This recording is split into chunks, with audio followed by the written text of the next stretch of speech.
Tristan Peterson here for SeemsGoodMagic. I don't think I've done any recording for Alex since last summer, but obviously new standard environment. I retired my reanimator list.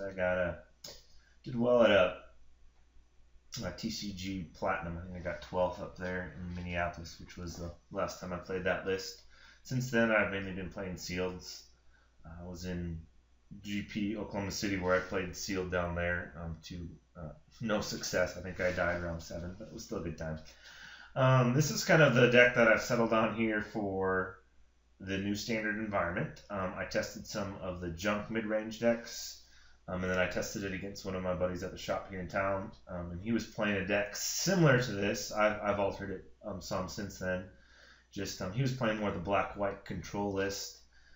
And we tested 7 games, and I was playing junk mid-range, and he beat me 7 games out of 7 games. So at that point, I decided to make a change to just playing the black-white. I played a list similar to this at the States tournament here in Minnesota. Not with a ton of testing, just pretty much an F&M the night before.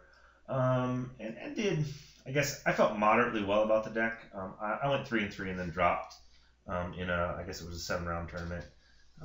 Mainly because one game I just lost to mono red. The other 2 games were very, very close and could have gone either way. One was just I lost to white, blue-white control, mainly just drawing lands instead of hand disruption spells. And then I lost a game to a green-white player who was playing green-white aggro, and he basically top-decked the win. Which was frustrating because I was stabilizing and he had ridiculous hands curving out both games, and then I had mediocre hands mulliganing to 6, and I just needed one more turn to win to send it to a game 3, but I lost to a top deck God's Willing to bash in for 3 and get past my Lifebane Zombie. So after that tournament, one of the things I wasn't running in that tournament is I wasn't running these guys. So I initially built a deck online here and ran Precinct Captains. Actually I have the deck here. We'll pull it up. This was the first deck I built online to test on Moto. So you'll see some differences here. Sideboard's a little bit different. This is very similar to the deck that I played at the States tournament. I added Precincts Captains to the main. I'm kind of stealing. I'll show you the list that obviously, if you follow this stuff, you're aware. This is Paul Rizzo's list from the Pro Tour. So I took some of his tech, particularly the Precinct Captains, and then most recently the Soldiers of Pantheon, mainly because in testing I was having trouble with the aggro matchups, particularly the mono red matchups. The initial build on the list was to really run on like a whole lot of spot removal, and just try to 1-for-1 everything. But when the mono red decks play 28, sometimes even more creatures than that, it gets very difficult. You'll 1-for-1 enough, and then you'll get a dude out, and then they'll kill your dude, and then they'll beat you down with a Rakdos Cackler or a Firedrinker Satyr, and so you lose to just not being able to kill all your creatures. So, and then they burn you out sometimes. So I've switched to going away from this, cutting some of these removal spells, cutting one of the Lifebane Zombies, moving the heroes downfall into the main. Probably the most efficient removal spell in Standard. Probably one of the most efficient removal spells ever printed, with maybe the exception of Vindicate. If you didn't have, obviously creatures can be regenerated. There's still some creatures in the standard environment that can do that, but you don't see that a lot. So Vindicate's probably one of the only better spells, even though it's Sorcerer Speed. Vindicate, you can blow up any permanent, whereas Heroes Downfall, you can't destroy enchantments, you can't destroy lands, you can't destroy artifacts. But the fact that you can kill any creature and any Planeswalker, which the Planeswalker environment in Standard right now is pretty high. So I would say it's probably the best removal spell in the Standard environment. Probably one of the better removal spells ever printed. So obviously I moved this to the main. Cut some things, the removal spells here. Cut one of the Obsidettes to kind of reduce the curve. I still stayed at 25 land. But you'll see that deck here. We'll load it up. So this is the deck that I'm going to be playing in daily in at, it's going to be 2 a.m. So I'm going to do some dishes and clean up. I work overnights as my job, so I got to go back to work tomorrow night. So I'm going to stay up all night and play some Magic and hopefully give some good content to SeemsGoodMagic here. So here's the deck that I've tested basically over the last day online, just in some 2 tickets. It's more resilient, I found, to the red decks, which I basically was losing to 4 to 5 games with the other deck. And just as resilient against the control decks, which the other deck was just dominant against control. This deck's, I think, better built as a curve out deck here. And it can be aggressive, it can be mid-rangey, it can be controlling. And that's kind of how I've built it here. So we'll kind of cover the cards. 4 soldiers, obviously, I'm getting this from Paul Rietzel. Very, very good. Underestimated this card. I actually traded for it inadvertently when I was up at the States tournament after dropping out, so I was happy to pick up a play set. It dodges a lot of cards. In the last game I tested, like I was playing blue-white, and they came to Tension Spirit. So whenever they Azorius Charm, you gain a life. Some other cards that it matches really well up against. The red decks play Burning Tree, so you can just block Burning Tree all day long and kill it. Dried Militant shows up in the mono white list, shows up in the green white list. They can block that all day long. Fleece Mane Panther, which was a card that I had difficulty with at the States tournament, having to basically kill it before it went Monstrosity. Again, it can block it all day long. So Boris Reckoner blocks it all day long. Now you'll still take 2, and it can redirect that 2, but still it can effectively block all those cards. So very, very good. Happy with this edition, and thanks to Paul Rietzel there. Stuck with 3 Thought Seizes in the main and then 1 in the side. So sideboard plan, when I play aggro, these come out. Basically, I reduce the curve, I take a Orzhov Gilgit out, I take an Elspeth out, remove all the Thought Seizes, and then I bring in Freakish Cure, Last Breath, and then if it's a white aggro matchup, we'll bring in the Glares, which are also there for Elspeth Mirrors when we face Elspeth. Also removes the Tension Spheres, a pretty versatile card like that. So we've got soldiers, Thought Seizes as 1 drops. A lot of times I don't Thought Seize turn 1 unless I don't know what I'm playing. Like if I'm on the play and I have Thought Seize turn 1, I will Thought Seize if I have the option. But a lot of times I'll Thought Seize like turn 2. That way I know what my hand is and I kind of have a read on what the opponent's playing. 2 drops, basically Precinct Captain, again, to kind of hold off the aggro matchups. The overall thought on this deck is to basically, you want to, you can be aggressive if you have the draw. If you want to play it and read it that way, you can be, but overall, this is very much a mid-range, and I'm more controlling than Paul Rietzel's list. I'm running 2 Elspeths. I have a little bit, he's playing 4 Thought Seizes. It's a little bit different in some aspects. He's also 1 land higher. I guess it technically is more mid-rangey than the more controlling list that I initially built, but still, I'm main decking Life Banes for a control factor there as well. I also don't think he was on Devour Flesh. Yeah, he's not on Devour Flesh. I like Devour Flesh. Talking about 2 drops. Very resilient. You can kill Obsidat. You can kill Blood Baron. You can kill the Caryatides that the green and red decks run. That are hexproof. So I like the 2 main deck Devour Flesh. Usually I'm going to pull the trigger on that right away.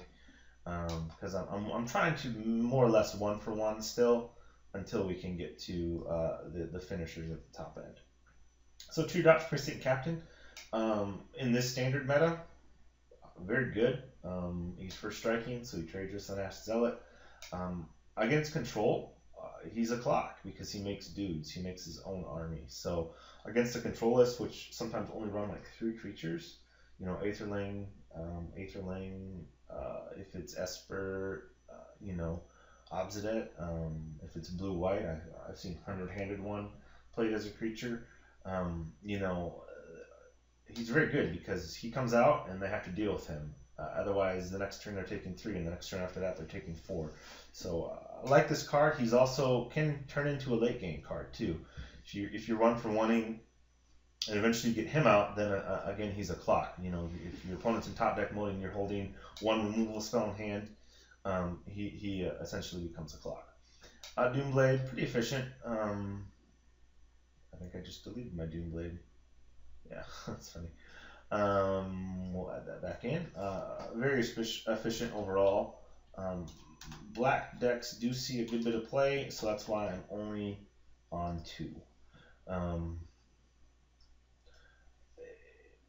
don't want the M14 one. I'm not a total vanity player, but there are some things that I just don't like uncommon M14 Doomblades. So Precinct Captain pretty good. Doomblade pretty efficient as far as just a spot removal card. In the middle here, Read the Bones. We're on 2. I think Rietzl in his list was on 3. Yep. So we're swapping Read the Bones for some more spot removal. He's at 3 Doomblades. I have 2 Doomblades and 2 Devour Flesh. He's 3 Read the Bones, 3 Doomblades, 4 heroes. I do match him on the hero, his downfall plans. So we got 2 Read the Bones, again, to trying to just keep consistent there. 4 heroes downfall. I had one in the sideboard that I was siding in my first versions of the deck, but I tended to side it in every game. So when a card's like that and I'm siding it in every game, it just begs the question of why am I not main decking this? So obviously we go up to 4. I'm main decking 2 Life Banes. I find the card pretty good. It's never a dead card. You get to look at their hand. If they're playing blue, like the mono blue devotion deck, you still get to look at their hand and see what's going on. So then you can look at and develop your game plan from there. The other thing with Lifebane is he's Intimidate. So mono blue, they have no way to block him, so he can become a finisher there. I'm still not clear on the sideboard plan for mono blue, if I keep him in, if I take him out. Typically in the aggro matchups, I do take out this card, Sin Collectors. So I'm very good in any control matchups. Also not terribly bad in the mono red matchup either, because you can steal burn spells. Lifebane, usually typically if I'm on the play against mono red, I'm going to leave Lifebane in because just for that opportunity of stealing a Boros Reckoner is really good. But if I'm the draw, then the Lifebanes come out entirely because Sin Collector's just better. Since we're at there for 3 drops. Desecration Demons. 3 Desecration Demons, I think Rachel was on 4. I like the card. Crazy how this card spiked after rotation. I mean, he was a junk rare when he first came out. Now he's a $10 card. Similar to Hellrider last season. So, but good card. It's an efficient beater. If he's not dealt with, he wins the game rather quickly. And 1 whip. I like the 1 whip. Just having it there. It has recursion with Obs Out, obviously, if you're aware of how that works. So that's really good. Also, just whipping out a demon when they have no creatures on the battlefield is good, and it helps stabilize. I think I like the 1 whip in the list. Some people have played 2. I know the junk list has gone up to 2. They're playing a little bit more heavy creatures, but my creature count's 19, a little low. So I'm okay with the 1. And then I'm basically 2 Obsidettes. These are the top end finisher packages. So 2 Obsidettes, 2 Blood Barons, and then 2 Elspeths. Elspeth's also really good at raffling the board if you're playing like the green-red monsters list. She's been very essential there to come out and then blow up everything, and then you win with a Precinct Captain. That's kind of how I've seen those games play out. So that's the top end. Sideboard card, kind of break things down. This is typically the aggro package, so we play mono red. This comes in. Last Breath, I was totally impressed with this card. When I first saw it released, obviously I didn't play when the last time it wasn't standard, so I wasn't super familiar with it, but impressive card. Deals with certain things like Voice of Resurgence really well, Chandra's Phoenix really well, so it comes in those matches up, green, white matchups it comes in, mono red comes in. I mean, even in the mono white aggro devotion list, it's going to come in. That's there. Glare of Heresy, pre-spot removal. Elspeth obviously is probably the prime target for it. It can also deal with aggressive creatures from green white or mono white. Thoughtseize typically comes in the mid-range mirrors, as well as the control matchups. So it's kind of a conditional card there. Read the Bones also comes in those mirrors, control and mid-range. Lifebane comes in when we're playing mono green or green white, or mono white. Underworld comes in against control. I typically have not been siding it in the mid-range matchups because Read the Bones, potentially you're going to look at 4 cards. Underworld, you draw 1 card, and if you hit a pocket of land like I did against the blue-white player that I played at States, you just draw land for 7 turns, and then you ping yourself for 7 times. Whereas Read the Bones, if your top 2 are land, you put them on the bottom, and then you draw potentially 2 more. That way you're cycling through those land pockets a lot faster than Underworld Connections. So that's why I'm down to 1 here instead of like 2 in the sideboard. We're just going to go 2 and 1. Seam Collector obviously comes in against the control matchups. That's primarily where he shines. Esper, blue-white. Pithy Needle, again for the Planeswalker heavy environment. Also deals with certain things like gods and the legendary enchantment that gods wield. Boa of Nylea. Obviously the Bident of Thassa. That's kind of what we're typically naming with Pithy Needle. Also is good at naming Scam Engineers. I've done that with Pithy Needle. Ratchet Bomb also comes in aggro matchups. It's kind of a catch-all card.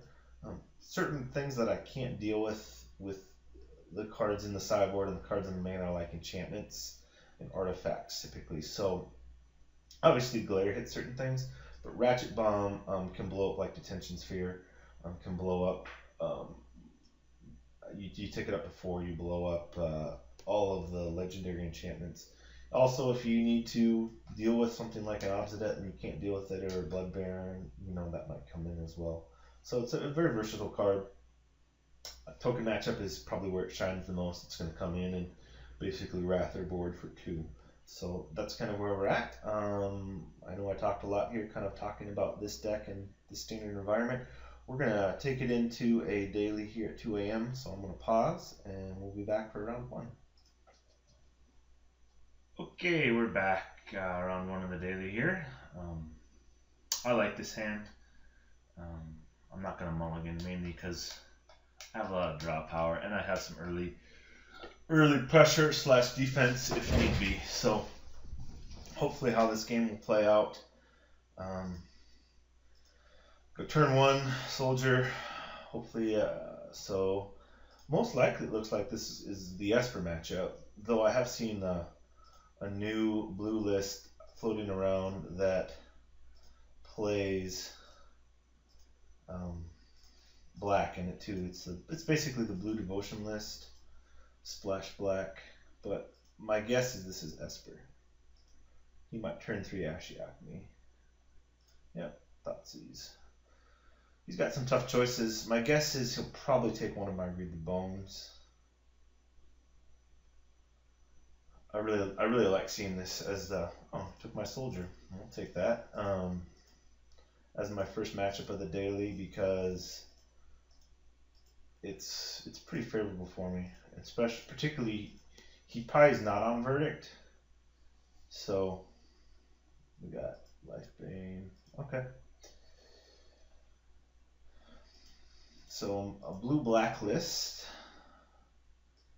I just need to be able to draw into a land, like any land. He's going to trade. Okay, we're going to offer the trade there.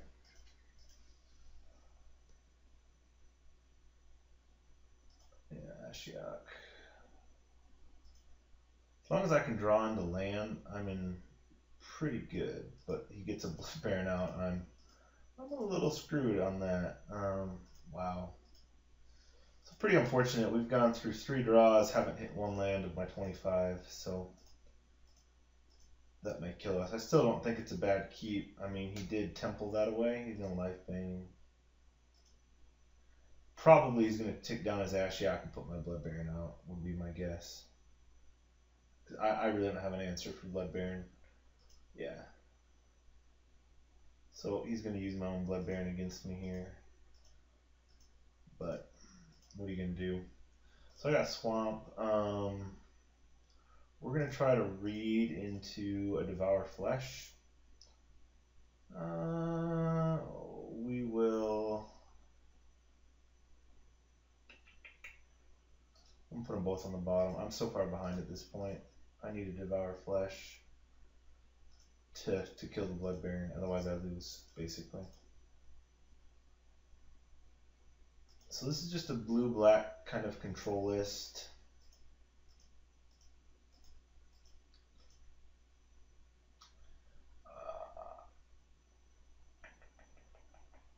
So I can go 2 more turns. So we're gonna go Temple here. We're gonna try to dig for a Devoured Flesh. So we're gonna put that on top. So he may be holding up a counterspell. We're gonna murder that during his upkeep.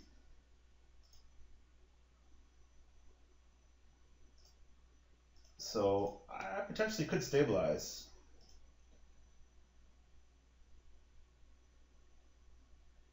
I mean, Blood Baron's gonna bash at me here pretty good, but who knows what else he has.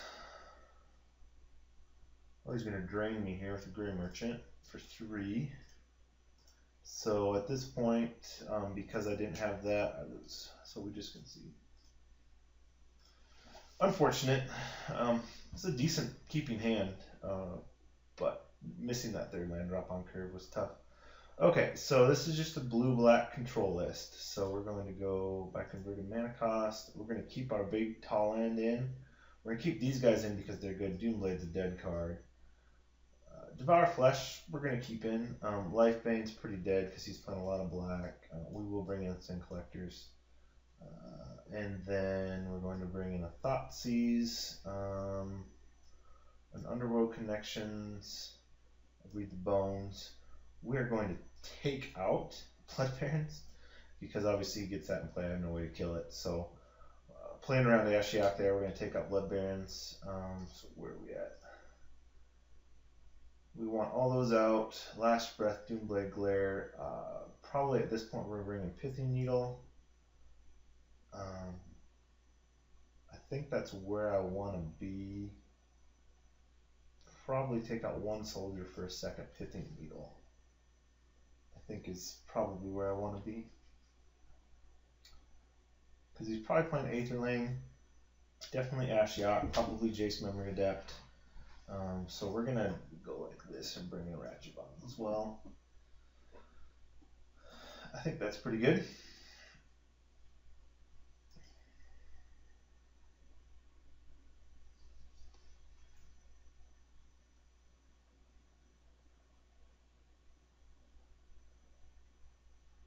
The reason we take Blood Baron out is it blanks Lifebane some, and then literally like you saw that game, if he Ashioks it away and then plays it, I have 1 out to it. Would you like to play first? Yes, I would like to play first. So we will turn 1 Thoughtseize here. This is a pretty good hand because number 1, we're going to get information, and we hate to lose to a turn 1 Thoughtseize from him and have him take opposite eye. So this is a hand where I will turn 1 Thoughtseize and then I'll turn 2 Soldier. Hopefully draw into Sin Collector for turn 3. He's thinking pretty hard. Close that window.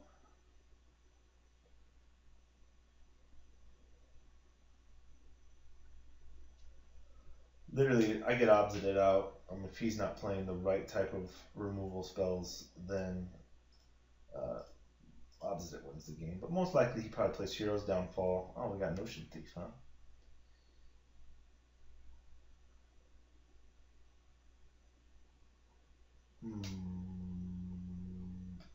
This is interesting. So we got a Notion Thief, far and away. We're gonna take the Notion Thief just because that's all his action. So we got ultimate. Actually, it just tells me there. Far, ultimate, swamp, temple, island. That's actually pretty good next level tech against me because I read the bones. I'm gonna lose 2 life, and he's gonna draw 2. I'll scry 2, and then he'll draw 2. Spring of Temple. Most likely he'll blow his ultimate price on my soldier, is my guess. So, but we'll make him play it. We are playing around far, so.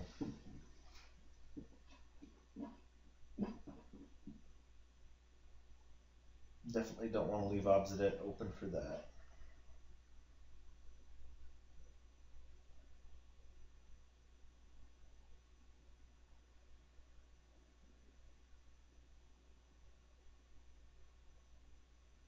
I'm thinking.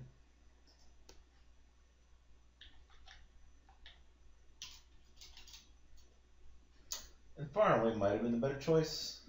I've not seen this card in Standard, so obviously I've played against it, particularly limited. Yeah, so we're ultimate price there. That's a perfect draw. We're going to read the bones. Hopefully we want to get into another creature. We're going to put the plains on the bottom. We're going to keep the top. That. So, because we're not going to roll Obsidet out and do anything crazy. This is for an Ashiok or Jace if he draws it.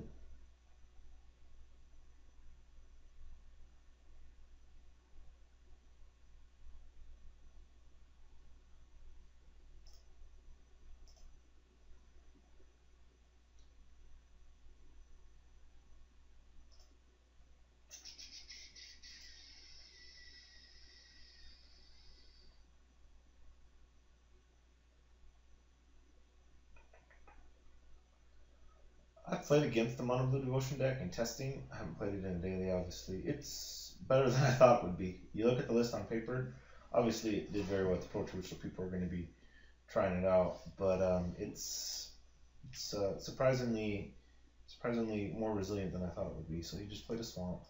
Go. We're going to go Godless Shrine. Just basically playing the long game here. He could Life Bane away my Obsidet. So actually playing it out might actually be bad next turn. We'll see.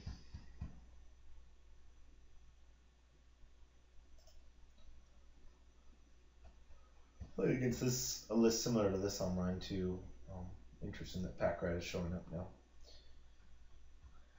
in Standard. People like the Devotion list. I think they're good. I don't know how good they are, I guess at this point. I've seen Mono Green, I've seen Mono Blue, I've seen Mono Black, I've seen Mono Red. I guess I've seen them all. Certain cards seem to blank them. So what do we got? Desecration Demon. So we'll just Devour Flesh immediately on that. So he's got a Far and Away in hand at the moment.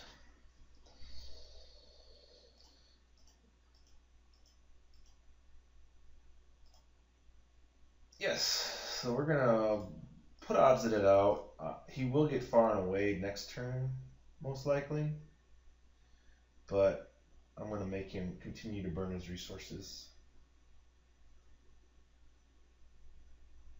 And I do have Whip to potentially get Obsidet back. So I'll drain for 2, get myself higher. After Thought Season and Read the Bones. So.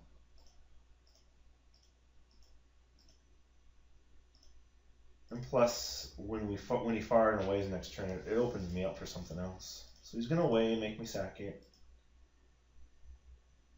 which is fine.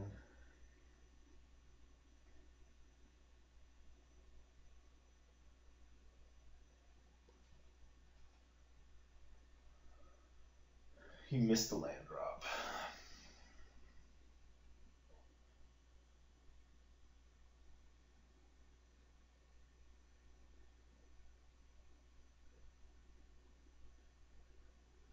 So we're good there.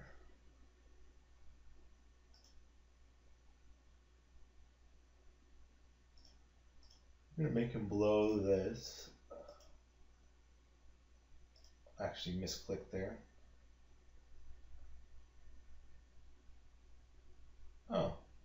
So we have a Here's Downfall we got rid of. It's actually pretty good. Now, next turn I'll Thoughtseize here. We're going to blank removal spells.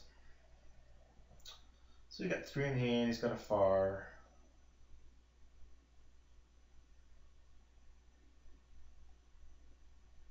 I misclicked. Should have attacked, but it's pretty mute.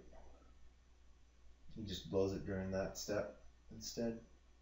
Potentially I might run into a Dissolve, so that's a misplay on my part, but he's playing very heavily as the control side. So we're going to go here.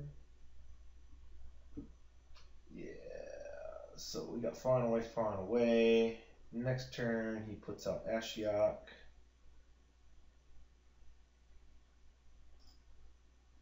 And then I just kill it. So having 2 heroes in hand, I mean, I think taking the Far there is right. So he's going to put out Ashiok. That's fine.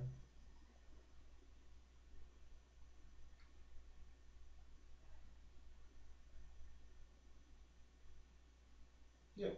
So he won't put out Ashiok now, knowing that I've got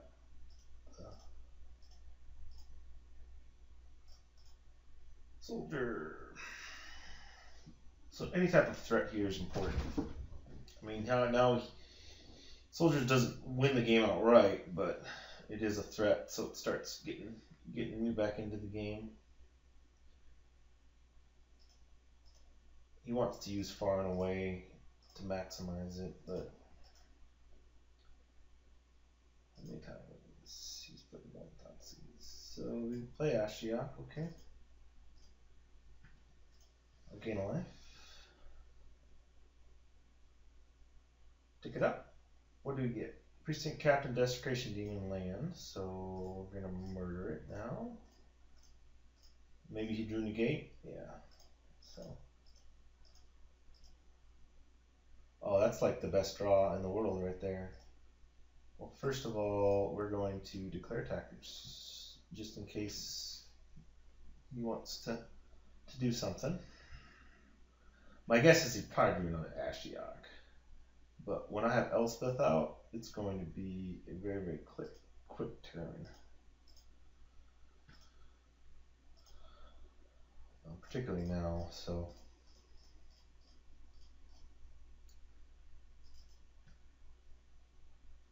And we're going to put out soldiers. So now basically, she makes an army and she makes an army fast. If she's not dealt with, I mean, it's very, very quick.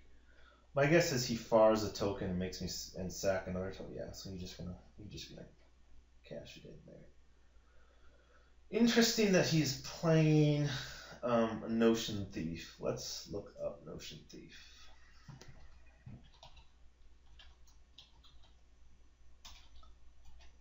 My guess is he's probably just playing that to blank my draw spells.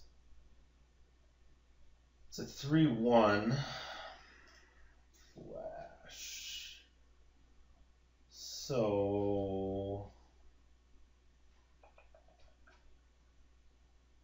I think we just stayed the same.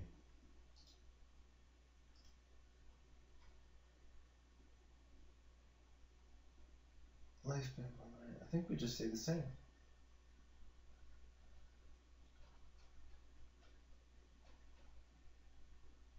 Yeah, I'm pretty confident. Just keep it the same.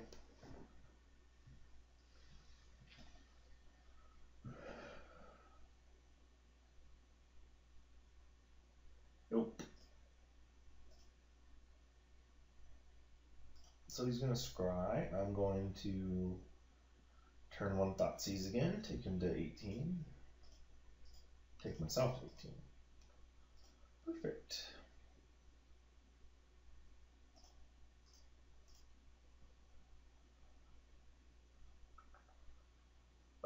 So at this point, we've got Cure. We're going to take the Spectre, Swamp, Island, Merchant, Price. So we're going to take the Spectre. He's got to draw into quite a bit of stuff here, so Spectre.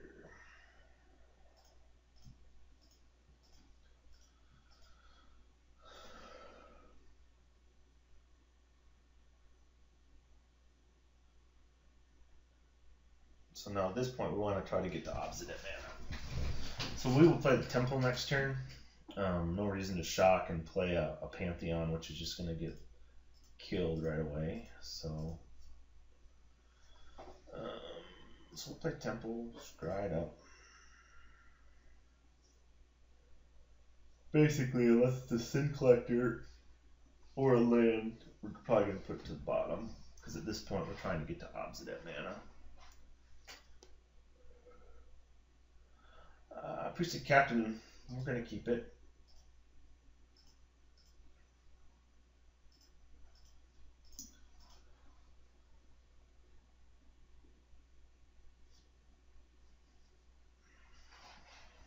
Would have liked to have seen a Sin Collector there.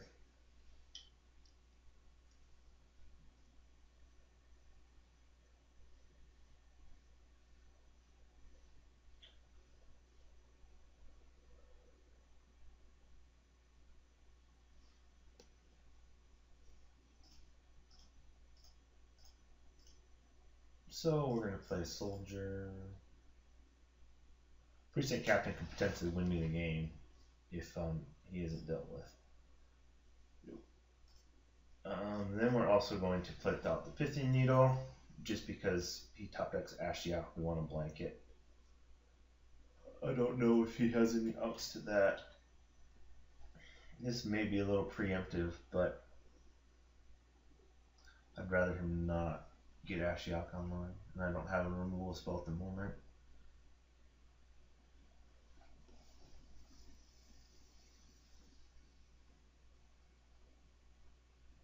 Wish I could just type AS, but it doesn't work that way. Since he's had Ashiok both games, you know, we want to try to deal with that.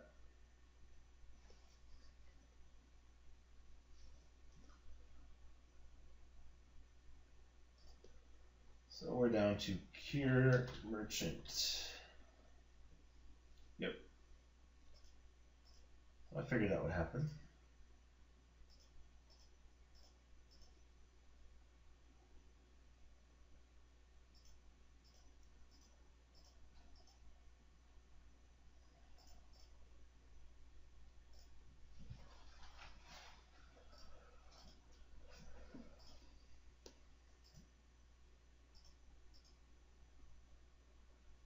Probably should put out the Ratchet Bomb there, but I don't want to telegraph too much.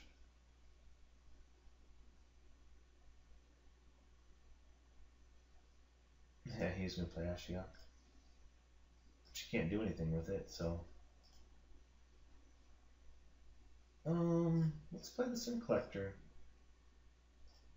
Make him make decisions.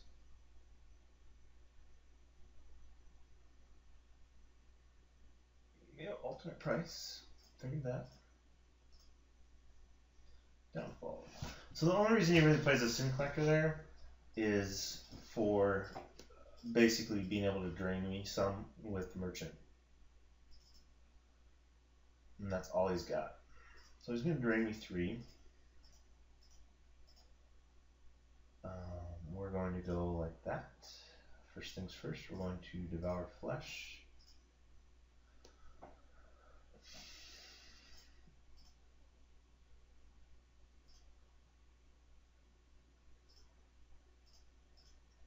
We can ignore Ashiok at the moment because he doesn't have any way to deal with Pithing Needle.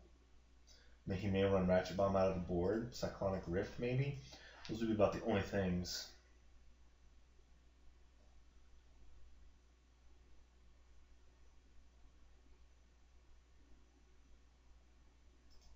Yeah.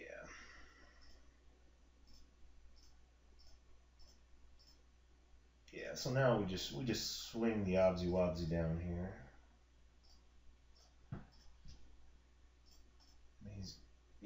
He just concedes. So, game 1. We are 2-0. Or 2-1. And 1-0 in the daily. So, we're going to stop.